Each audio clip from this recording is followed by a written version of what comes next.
Audiomatic presents Our Last Week.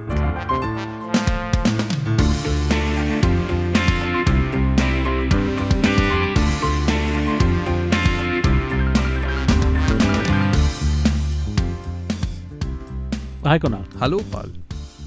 What have you been doing? It's been a hectic couple of months for me. Yeah. I think now I'm going to go off on a bit of a break. Yeah. You worked straight through, no? I worked a bit. Now, again, next month I'll be shooting again. So, trying to get a bit of time away. It's me. May is a holiday month. A holiday month. Summer. Where are you going? I'm going to the farm. Going to the farm. The tractor hasn't been driven in a while. Yeah. There are a lot of fans of the tractor on this podcast. Yeah. So the tractor will. I'll send a photo. Yeah. And some mangoes have to be plucked. Did I tell you I sat on a tractor in Amritsar? You should send me a video. Yes. It's very uncomfortable on a tractor. It's horrible. Yeah. Especially if you have to actually plow a field. It's tough. It's hard. I mean, I haven't really gotten the hang of it. I'm just making it. You have to plow it, then plant stuff, then that stuff has to grow. You have to eat. And also because that thing, whatever you put behind the tractor, the plow or your trailer, to get that to move in the direction that you want it to go, you have to go in one. And especially if you're reversing, then you have to reverse in the opposite direction, and that goes in another direction. And it has to basically like rake the earth a certain way, doesn't it? Yeah, and I'm not good at all this. I'm trying to What learn. if you have a tractor without that thing in the back? Then it's just a useless tractor. Then you're just going it's off-roading. a car. Then it's just a car. It's a car. Would it be weird to have that in Bombay? To just go around in that?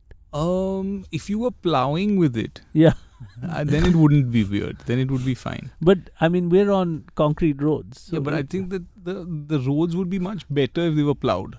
Yeah. And the police and Maharashtra traffic police are quite good. They come up with, they're like, "Kya kar raha hai?" Sir, abhi season hai na. Tomato ka season hai. The thing is that given the current traffic scenario and that everything is being taken photos of now. That's the thing. Yeah, like every time you break a signal or you put your car in a parking spot where it's not supposed to be parked, either the cop is taking the photo or there are cameras already set up. If you cross a line, there's a photo being taken. So it's getting quite advanced now. I mean, so people are being a little bit better, especially at traffic signals where, they know that there are cameras there and they've been photographed there before. Meaning, like, once there's a photograph. Yeah. So you're talking about the Mumbai Traffic Police app, which is quite a sophisticated sort of thing, because what they do is you download the app, you put in your car number, and your car number is now registered with them, and you can see a list of your traffic violations. Yes. But there's a supplementary photograph of the shit you've done. So if you got drunk and you parked upside down, outside a McDonald's. Yeah. Many years ago in India, you could have just gone and denied the charge. मैंने नहीं किया. किधर था? Sign किधर था? मैं वैसे चलाता ही नहीं. Now they just don't get into a chat. No. They just show you a photo of your imbecility. Yeah. And that is one of the hardest moments of your life. Yeah. When you go to the traffic guy. Typically what happened to me recently is my car was towed. And only when they tow your car, to release it, you have to pay all your previous violations. Right.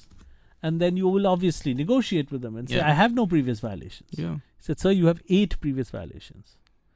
Is it... What rubbish. I don't have 8 previous. I'm one of the best drivers in the world.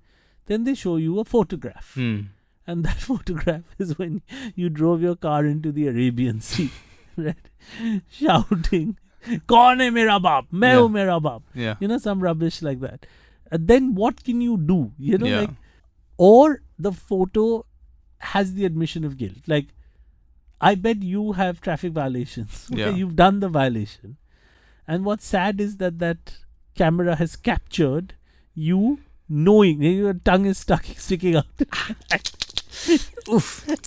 And they just caught you in that moment. So generally it happens when it's an orange light, right? Yeah. And you don't want to slow down. You're like, shit, I'm across the line. It's orange, but I've crossed the line. And then you just make that slight face and you press the accelerator and you're like, fuck it, I've passed the line. But they've got me because because I didn't slow down on orange. I sped up because I said I can make it. I can make it before it's red.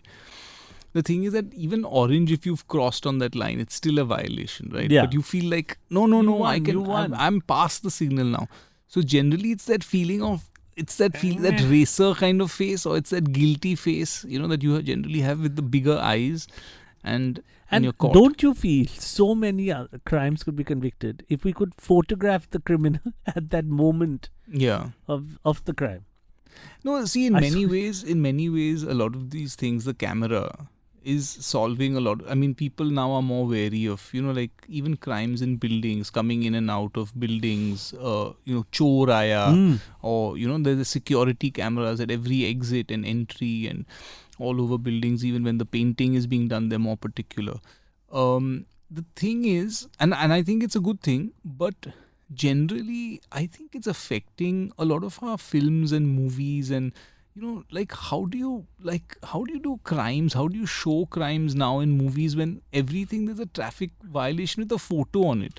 The difficulty James is that Bond driving through the thing, or this Fast and Furious, and you're just thinking, but who is clearing the traffic violations for this guy? Who is how many photos does he have on that app? I mean, in Dubai, I've heard that your bank account is linked to your traffic violation. So the moment there's a violation, they just directly deduct from your bank account. So they don't even ask They don't get into a conversation. We don't want to know. It's linked. So your bank account is linked to the government. The government knows the violation. Your car number, gone. It's just gone. He's like, why can't I pay my rent? Look at this face. Look at what you've done. You've started pissing into the Arabian Sea. Look at yourself. Yeah. So you can't even deny it. Kunaal. Yes. I've been house hunting. Yes, you have. I have 3 different real estate brokers, and I've been cheating on them. Let me explain. I have been seeing houses with all 3 brokers, and I've realized that what my conundrum is, I walked into one house with broker 1, with broker 2, and I had spent most of the morning with broker 1, and then I told broker 1, I have some other work.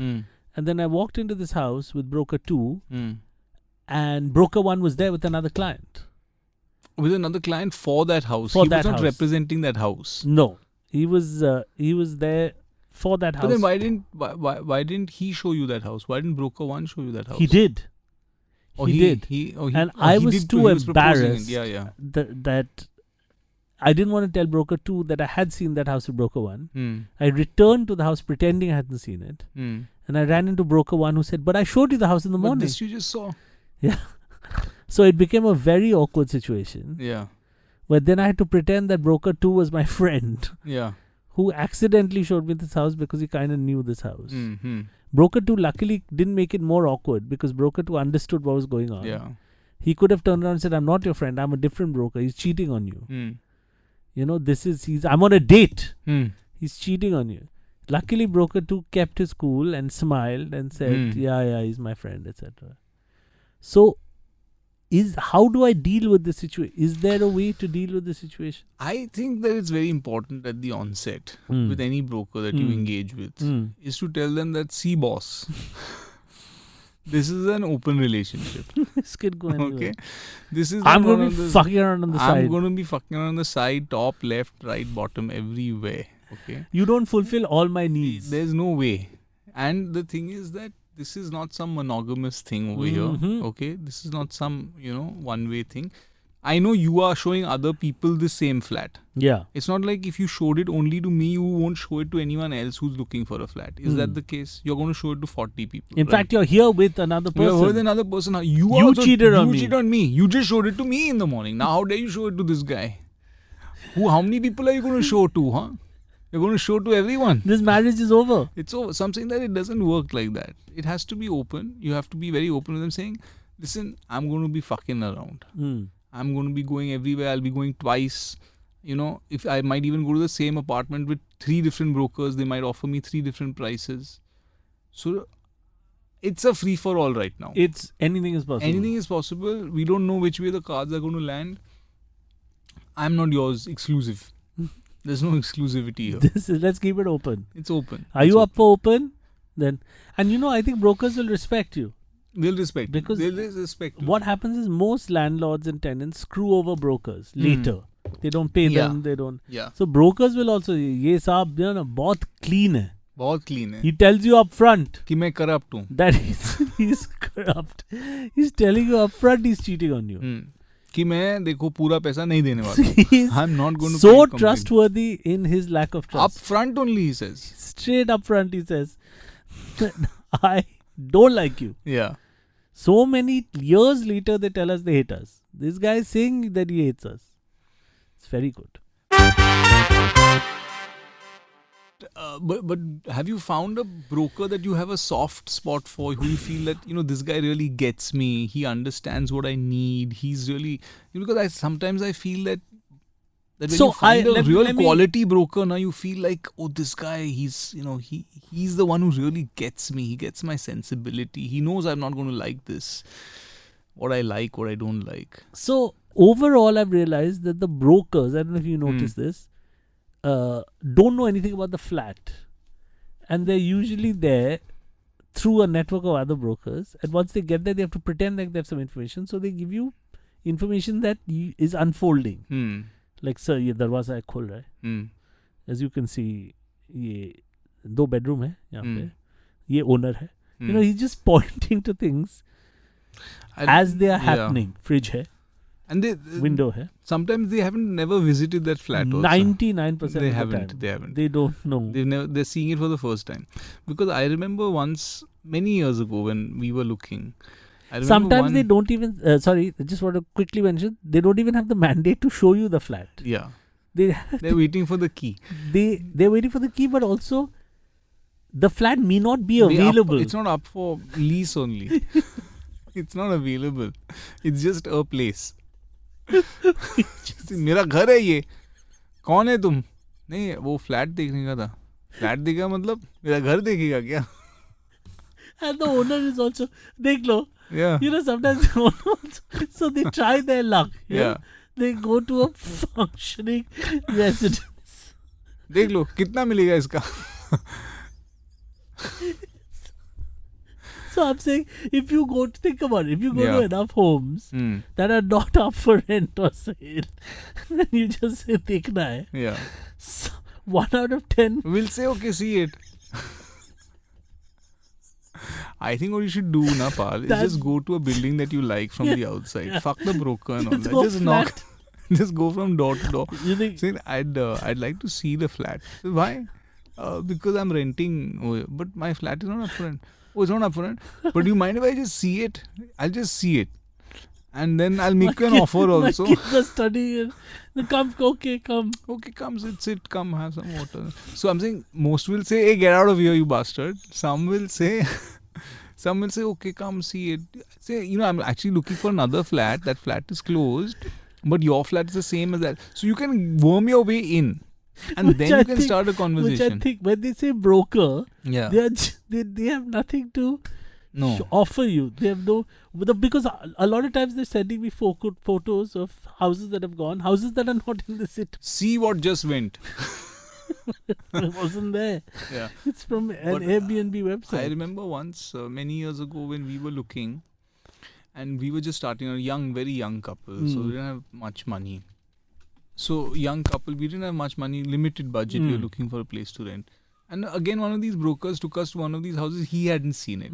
But then as he saw it, he realized this is a great place. And it's definitely not worthy of us.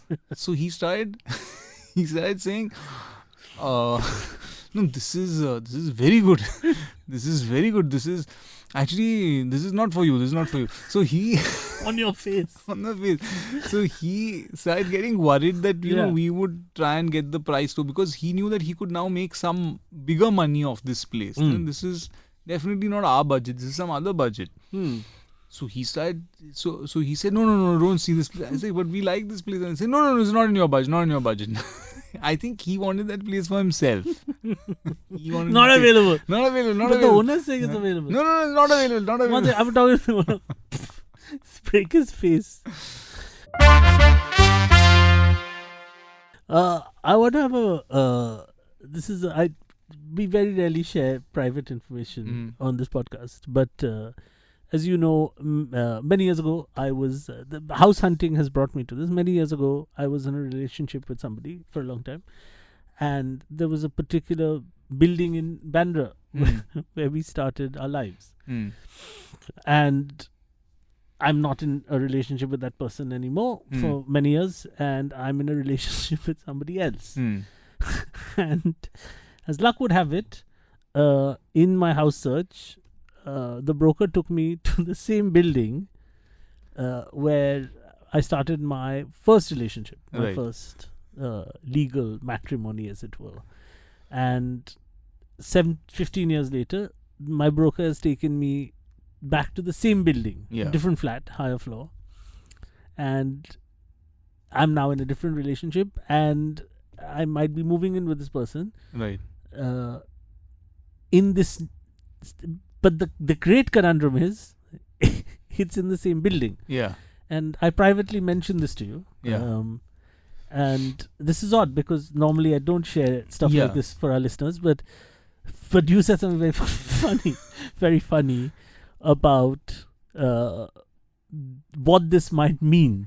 Well, I kind of equated it to a game of snakes and ladders, where you go up and you feel like, this is my life, this is the way it's going fine, yeah. And suddenly you get bitten by a snake.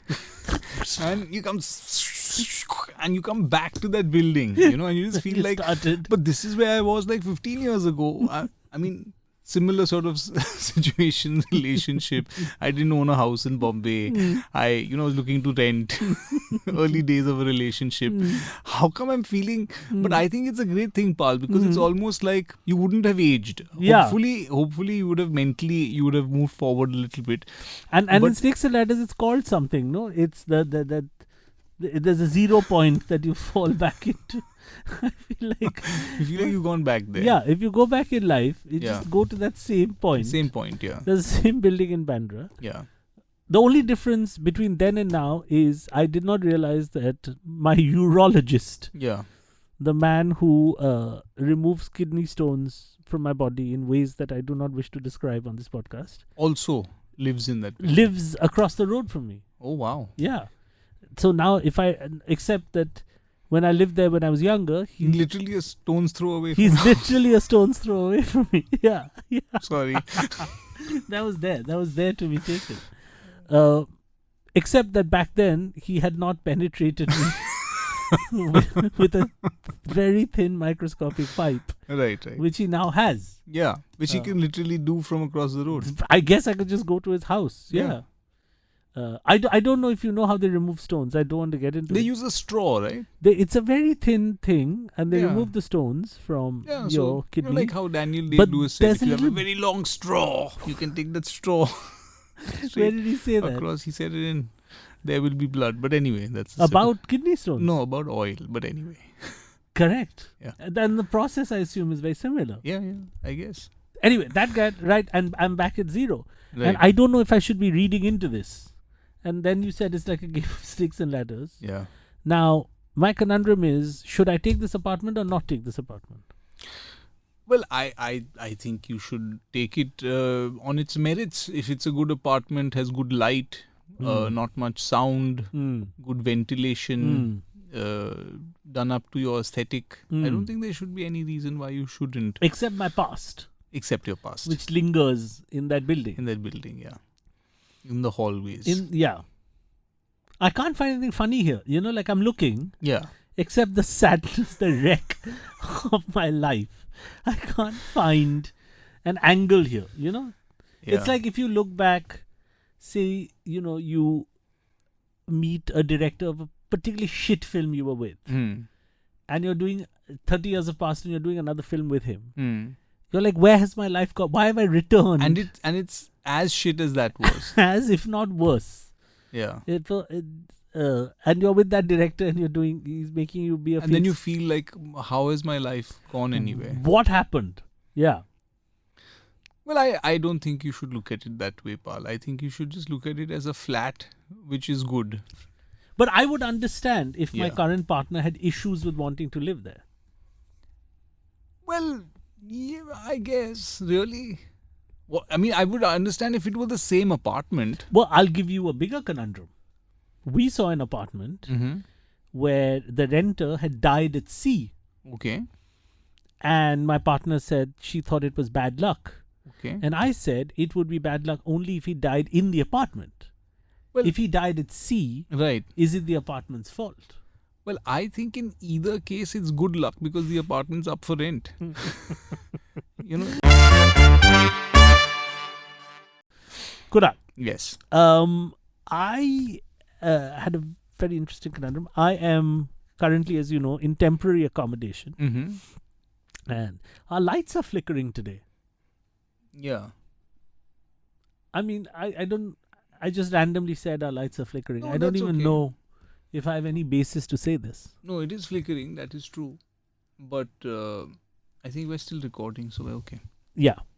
It's there's got to be a ghost in this room because the doors are opening, the lights are flickering. Maybe it's the guy who died at sea. The guy, he's here with us. And he's playing with the light switch. Yeah, maybe it's that. Maybe it's the broker. Maybe it's he's trying to sell this room. ये available है. अरे podcast चल रहा है.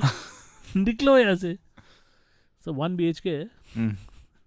Window नहीं है. Final conundrum. Yes.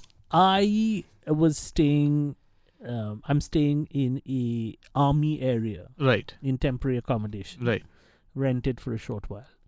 And no Ubers are allowed in that area. Unless you get a special pass. So Ubers don't want to come because of the hassle getting a special pass. One Uber did come. He accepted my booking. And nowadays Ubers, they cancel. And yeah. He accepted the booking. Not only did he accept the booking, he gave his license at the main entrance where the checking happens. Came in all the way to pick me up. Said, where do I want to go? Agreed to 2 additional stops. Really nice man. All of that happened. And then we are driving out. And I said, why did you do all this for me? And he said, you do so much for the country. You are defending our nation. So it's the least I can do. So my temporary army accommodations were fixed up by a friend. And so I realized that the Uber driver thought that I was an army or navy officer defending the country. And then he asked me my rank. And I realized, oh shit, this is going to be a long ride. Because he thinks that I work for the forces, which is why he picked me up.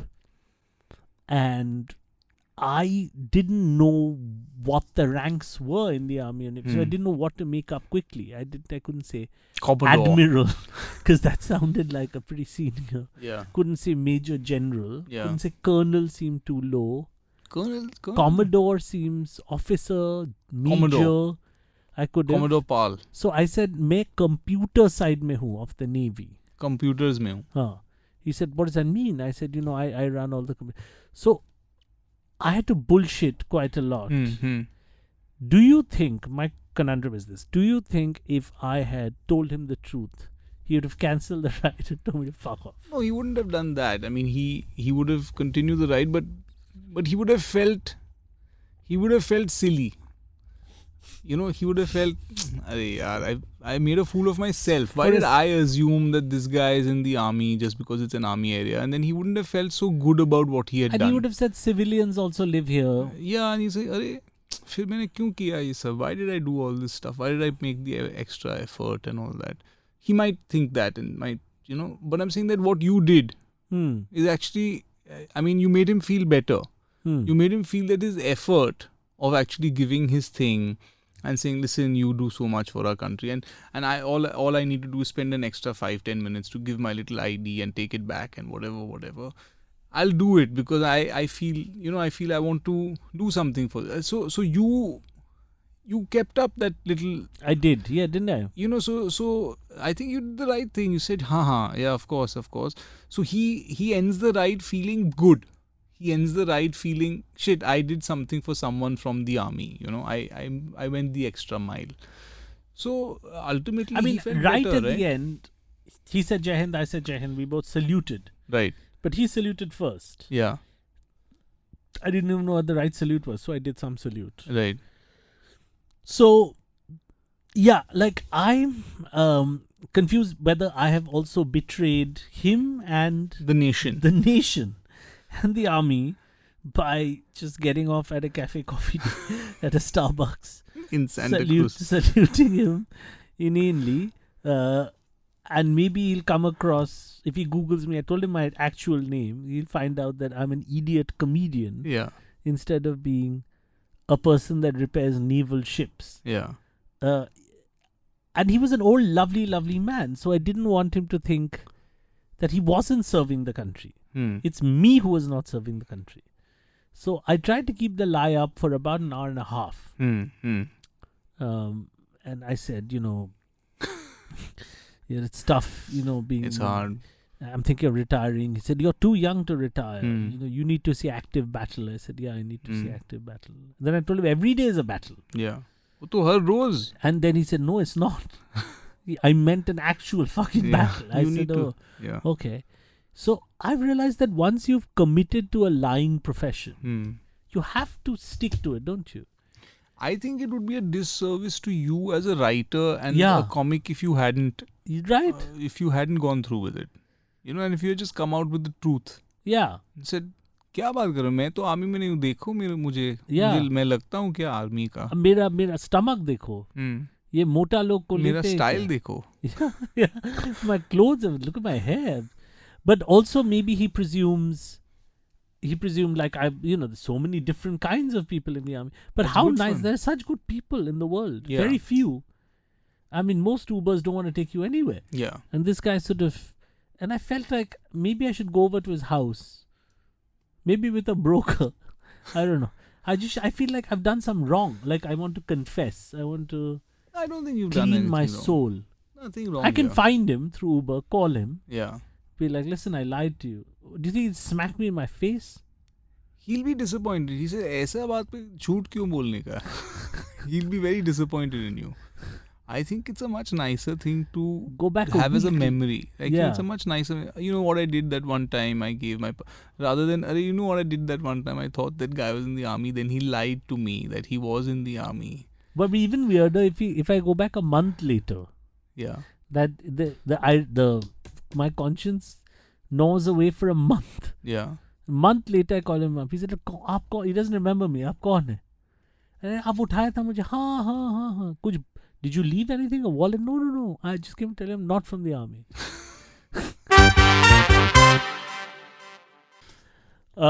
Last conundrum. Yes.